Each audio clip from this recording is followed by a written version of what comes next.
So it's been like 2 weeks since I have been woken up by the pre-dawn birds that start chirping anywhere between 3:30 and 5 a.m. in the morning.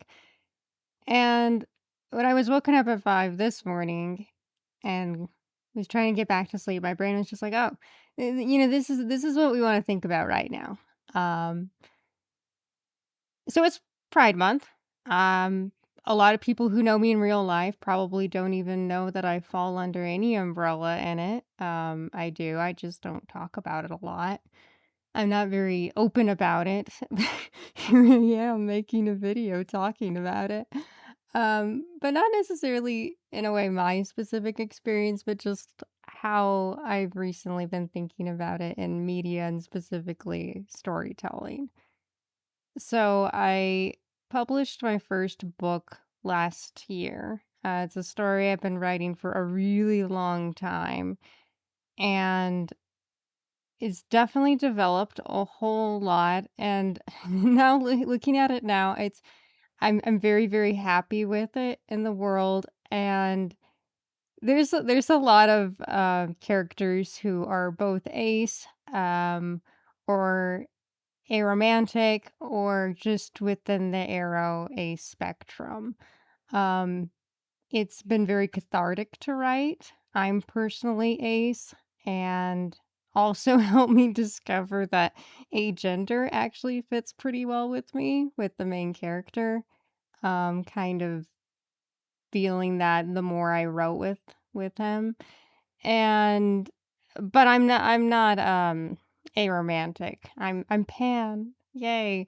Um but also gray sometimes, also demi sometimes, or maybe just after Tuesdays on after 5 p.m. on Tuesdays. I don't know. It's a bit confusing sometimes. But anywho, so I've definitely been thinking a lot about how, not necessarily how I write the characters, because I just think about writing the characters. I definitely am not the type of writer that sets out to have a certain type of character. That's just not really how my brain works, but it's much more I write them and I get to know them and I'm like, "Oh yeah, this makes sense." That was kind of like with the main character for being agender, and being like, "Oh yeah, that makes sense." Um It's just kinda like when it feels right. So, I definitely did not set out to have a series that has a lot of characters with it. I'm very happy with it, but it was not my intent from the start.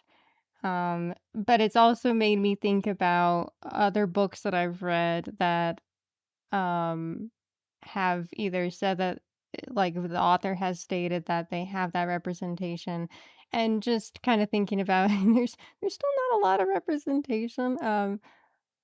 So yeah, I'm not someone that likes labels, so in some way, I'm not really sure what I'm talking about this, but if there's anything that I can appreciate about labels, it's that they can communicate something pretty quickly.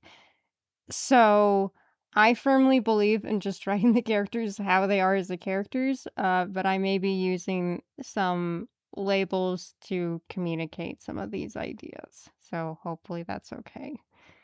All right. So, there's a lot of talk just kind of about good or bad representation. I stumbled on a thread that was asking people whether they would rather have bad representation or no representation at all. I was kind of surprised, okay, keep in mind this is like a little pocket of the internet. Who knows? This is definitely not what am I trying to say? A definitive answer or anything like that, but I was genuinely surprised by the number of people who said no representation.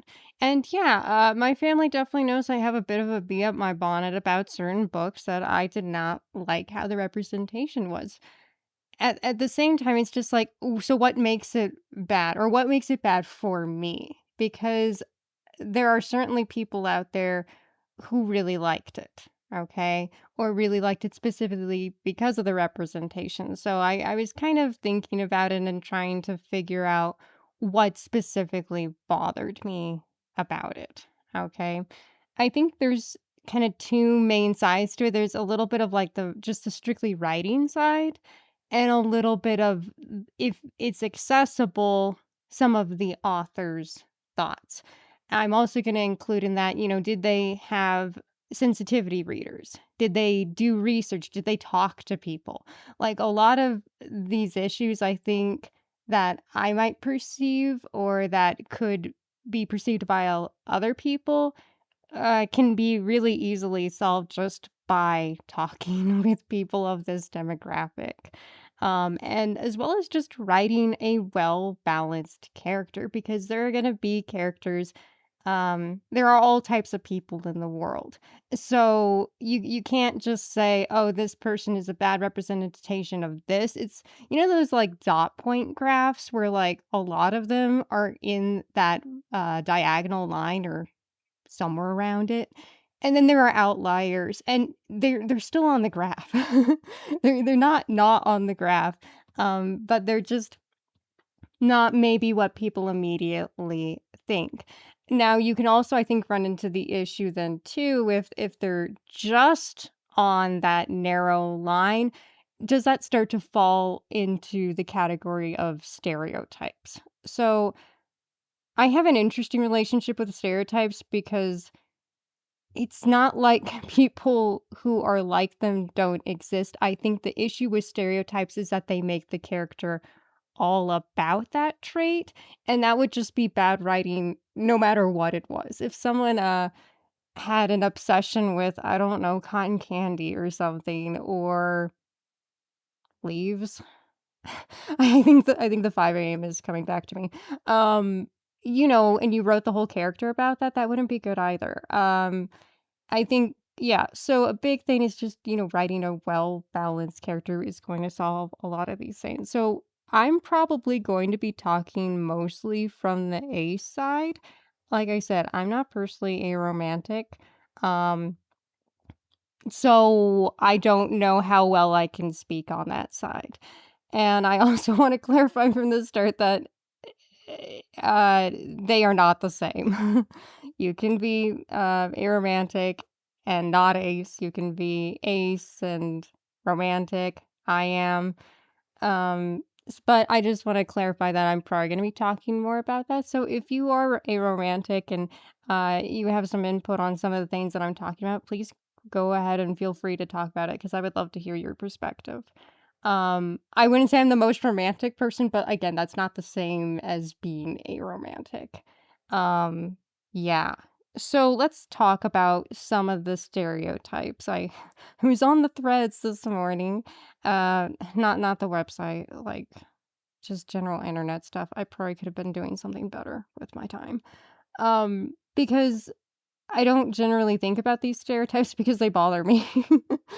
So, I had to kind of be reminded of them. So, what I was able to find for a lot of ace characters specifically, it might overlap with some stereotypes with arrow ace. I don't know how much as far as just aromantic. We have a great list, guys. So, according to stereotypes, if you're ace, you're a sociopath, a loner, otherwise socially inept, a workaholic, or naive. So let's break each of those down to as much as I want to at 10:25 in the morning. I'm really tired. So, okay, and I'm gonna go back for just a moment to what I was saying before. That doesn't mean that you can't ever have characters or that this is bad representation necessarily, at least from my perspective, if a character is any one of those things. If it's your like flagship representation, that is probably where it's going to get a little bit problematic. Or if it's the only type that you're getting. Again, well-rounded characters, okay, is going to help this the most. Um, so the big thing that I want to kind of point out with each of these, well, let's just go through them. So, sociopath, um, I have personally not read any books like this, but I've seen it a few times. In summaries, it's usually kind of a big turn off for me, but mostly just because I wouldn't read a book with a lot of that sort of stuff in any genre and with any representation. So I'm not a great person to talk about that. Um, so I said we're gonna talk about it, but I'm not really gonna talk about the first one. um, Loner, it's the character that is either traveling alone, doesn't have any other much interaction, socially inept, prefers maybe not to have any interaction, or is shown to be very awkward in situations that other characters don't seem to have. Workaholic, oh, they're just so focused on their work, they don't have any time for that. And naive, they're not mature enough for that. And the common thread that I was seeing when I was looking at this list was that all of them are reasons. They're all reasons for why there is quote unquote something wrong with the character. It's like, oh, well, you're not feeling this way just because you are this way. It's because of this. And I have to say, the book I mentioned earlier that I have the bee up my bonnet about, that was the thing, unfortunately, that made me drop it. Good book otherwise. I really, really enjoyed it.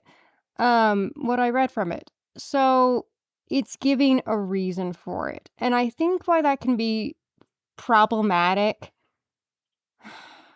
Hopefully that didn't catch on the recording. We have a buzz boy that likes to drive by the house on a motorbike at all hours. Anyways, I think the reason why that can sometimes be problematic is because it kind of, what am I trying to say? It strengthens the idea that you haven't met the right person. You haven't tried this. You haven't done this. There's always got to be a reason, and there isn't. I can tell you for sure, I've always been like this. And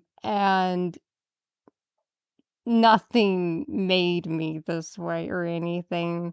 Um, and I think that that can be mildly triggering in a way to have any of these reasons.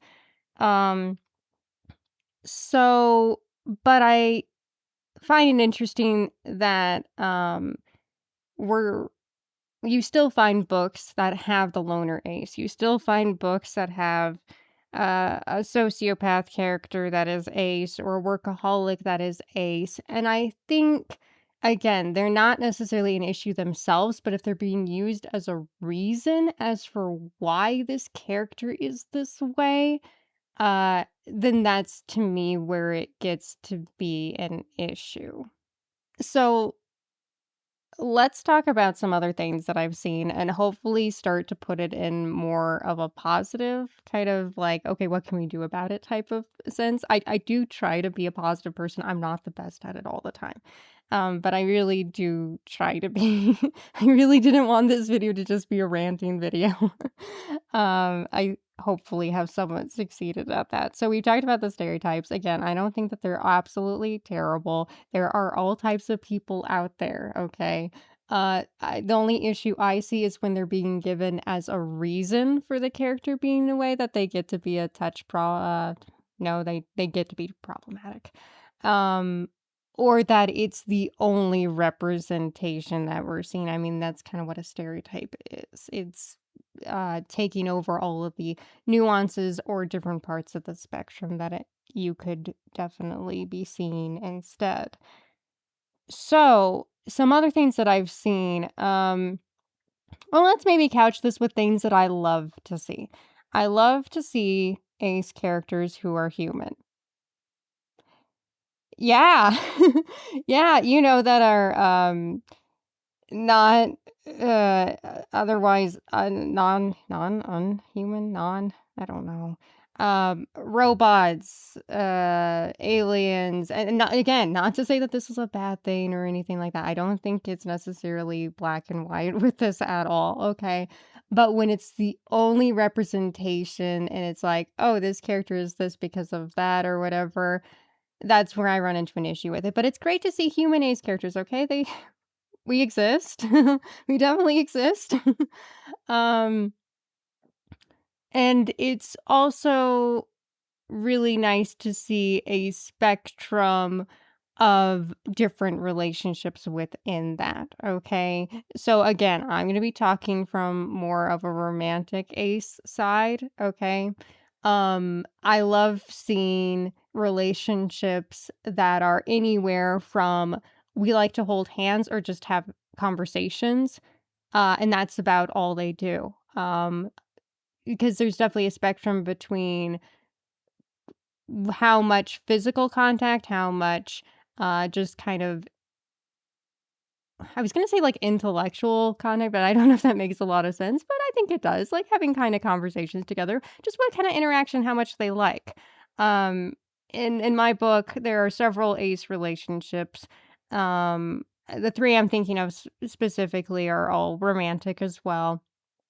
Um, and it runs the range from we like to handhold, and that's about it. We don't like a whole lot of physical contact otherwise, to we cuddle a lot, but we don't like kissing. Okay. To yeah, we kiss every so often type of thing. But maybe as not as much as general physical contact. Okay. So there is definitely a spectrum, and I love it when that is explored a lot more. Um, I am personally a huge fan of queer normative worlds. I read a lot of fantasy, so that is very possible. But even I would say in modern things, even though it's the world right now, it's nice to see at least a queer normative pocket in there. Um, and it's especially nice to see the ace people included within that. Instead of, oh, everything else is accepted, but aces are like the unicorn over there or something. But it's great when they're all really accepted rather, and they're treated all the same because people are people. Like, yeah, just respecting all types of people no matter what. So those are the things that I really like to see. And again, a lot of this is just kind of summed up to just writing well balanced characters, not using stereotypes as reasons that could perpetuate more harmful ideas that can be a little bit more mildly triggering to some people in that demographic. And just yeah, treat them like people, human people. Yeah, and I'm not saying you can't have a robot or anything like that. That's great too, but just not as maybe not as the only thing. Um, yeah, and talk to people. Like, despite the stereotype list, not all aces are introverts or something. Some are the absolute friendliest people ever, okay? Same thing with aromantic people, okay? Um, I there is there I have to gush for like 2 seconds about another character from my story who is aromantic but not ace. And he's just like everyone is his friend and it's the best thing ever. And I adore him. But yeah, so right people like people, okay? And I would say definitely be aware of some things that could be problematic. The big thing for me is just the reasonings. I hate reasonings. It's what I heard most of my life. Uh, so yeah, I wasn't really sure what this would turn into. I don't even know if I'm gonna post it. Um, but if you're listening to it, I posted it. So I think that's most of what I want to talk about with it. So if you have any thoughts or if any of this made some sense, I tried to structure it. I don't know if I did. Um, but yeah, if you have any thoughts to talk about, or like books or stories that you really like, any form of media that you really like, I try to focus on the positivity, okay, not just so much on like the negative or representation that I don't agree with. I'm not sure if I totally answered my initial question about what's good or bad representation. I guess I answered it for me, and I maybe that's a part of it too. But I don't know. I think it's going to be something that I'll continue to think about, or not as much. Maybe I'll just focus on writing the characters. So I hope you have a lovely day. I hope you don't get woken up by birds in the morning and you get some sleep. So, that's about it.